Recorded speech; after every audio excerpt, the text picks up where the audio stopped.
윤석열 전 검찰총장이 오늘 오후에 국민의힘에 전격적으로 입당했습니다. 윤 전 총장은 정권 교체를 전면에 내걸고 국민의힘 경선에 처음부터 참여하겠다고 밝혔습니다.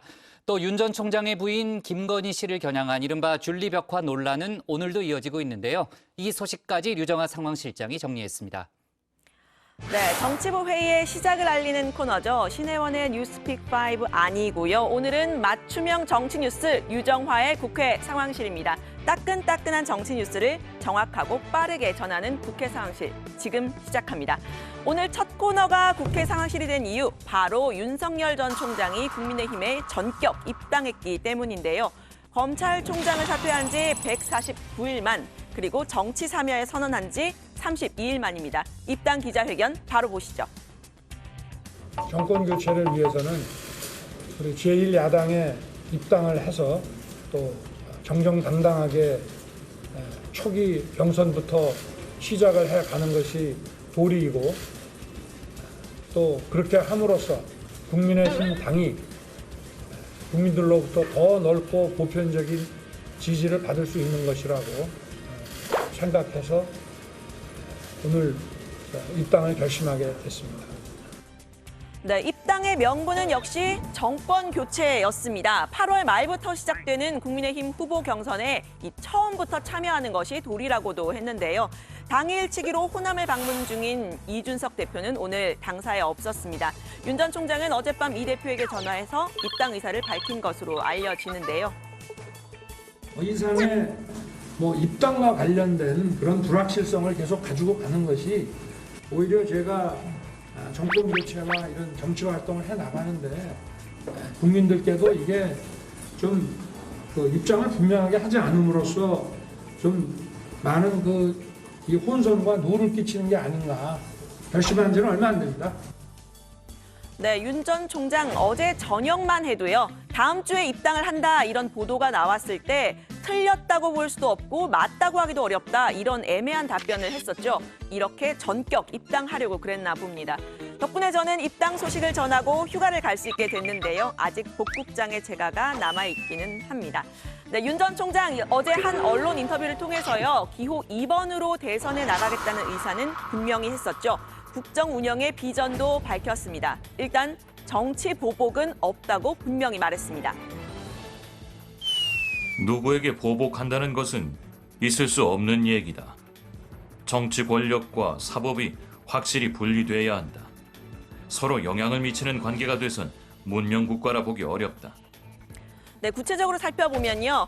청와대 규모를 줄이겠다, 또 내각과 직접 소통하겠다, 지방자치를 강화하고 인사권과 의사결정권을 많이 위임하겠다 이런 이야기들도 했는데요. 공수처에 대한 입장도 밝혔습니다.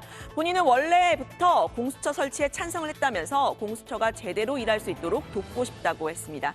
일단 국민의힘 입당이 기정사실화되면서 이 불확실성 많이 줄어들었죠. 입당으로 얻는 이점은 일단 제1야당이라는 백그라운드가 생긴다는 점입니다. 이미 당 내에서는 친윤석열계, 친윤이 생기고 있다라고는 보도가 많이 나오고 있죠. 입당을 촉구한 연판장에만 41명의 의원이 이름을 올렸습니다. 이제 그분들 대부분이 당연히 윤석열 전 총장에 대해서 우호적인 분이고 입당을 하라고 해놓고 입당하면 나 몰라라 할 수는 또 없는 것 아닙니까 사람이? 그러다 보면 이제 지지자가 되고 그러다 보면 또 뭐 더 활동을 하게 되고 그러면 또 그게 이제 친윤석열 사람들이 되죠. 네, 이준석 대표 역시 윤 전 총장에게 이 네거티브 공격을 방어할 수 있는 비단 주머니 3개를 주겠다고 한 적이 있죠. 우리 당도 그래도 역사와 전통이 있는 당인데 위기 대응 능력은 있지 않겠습니까? 당연히. 아니 그거야 삼국지에 3개 주머니로 나오니까 3개 얘기한 거죠. 네, 반면에 입당이 꼭 대선에 유리한 것만은 아니라고 한 사람도 있었습니다. 김종인 전 비대위원장인데요. 지지율을 유지하는 게 더 중요하다 이런 뜻인데 당 밖에 있으면서 좀 하려고 했던 중도 외연 확장은 쉽지만은 않아 보입니다. 무조건 입당해서 대선 경선에 참여한다고 좋은 게 아니에요. 현재의 지지율을 지속적으로 유지할 수 있도록 내버려 두는 것이 더 현명합니다.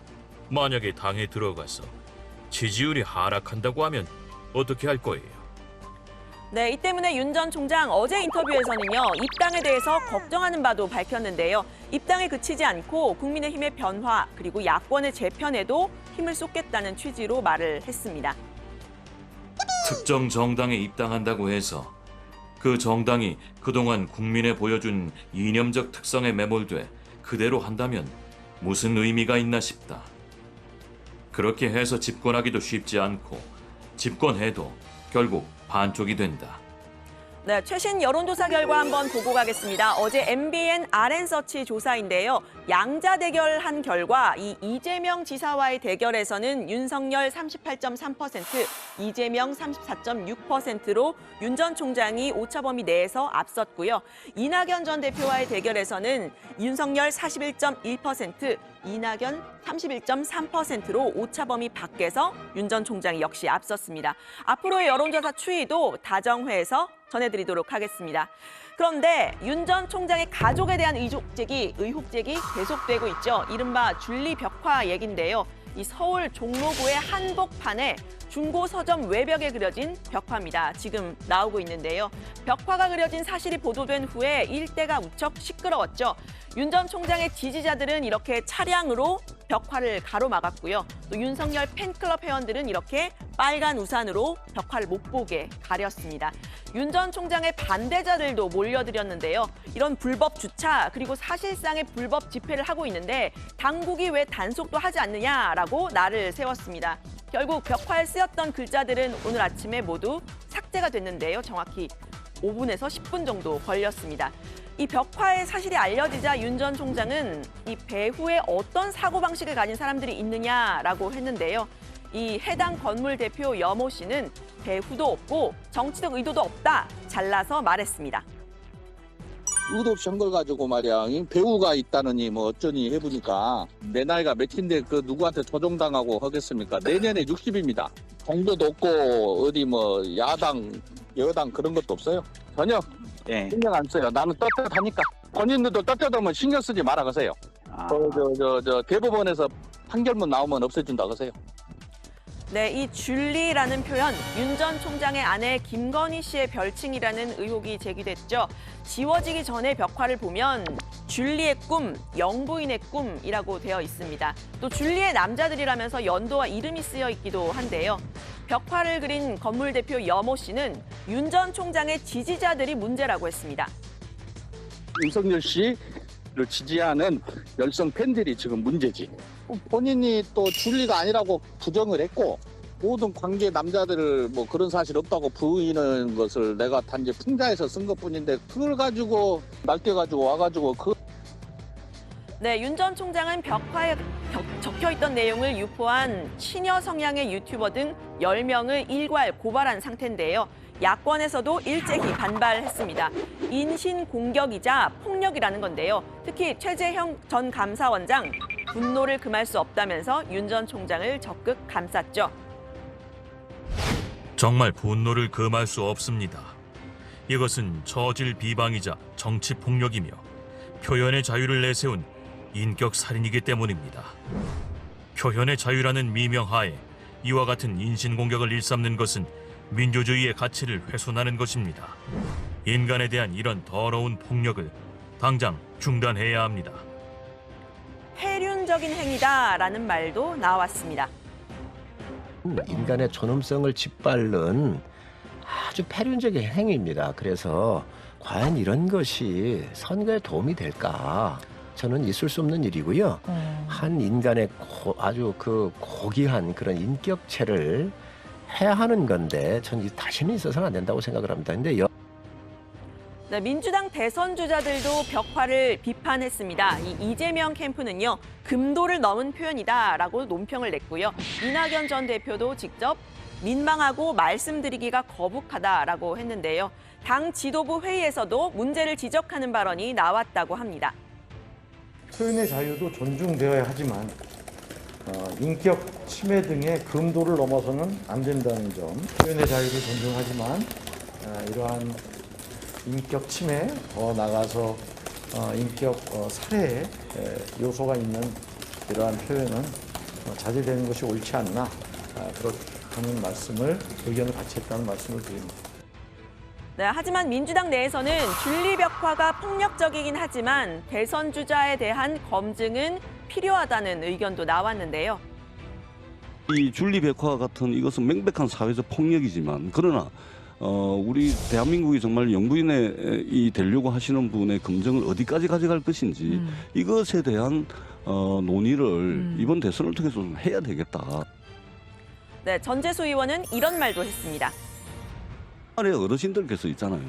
못되게 살지 말아라. 세상만사 전부 준대로 돌아오게 돼 있다. 저는 줄리벽화가 정말로 안타깝다고 생각을 합니다. 그런데 왜 윤석열 후보에게 이런 일들이 계속해서 생기고 의혹들이 하룻밤 자고 나면 또 생기는지 준 만큼 돌려받고 있는 겁니다. 네, 생각이 다른 진영에 대한 상대방 진영에 대한 공격을 풍자 혹은 표현의 자유라는 이름으로 과하게 해왔다는 논란 과거에도 없지 않았죠. 전직 대통령 박근혜 씨의 풍자한 그림을 국회에 전시하거나 광주 비엔날레에 출품을 시도한 적도 있었습니다. 권력자에 대한 비판은 아니지만 세월호 농성장에서 이른바 폭식 투쟁을 한 사람들도 있었는데요.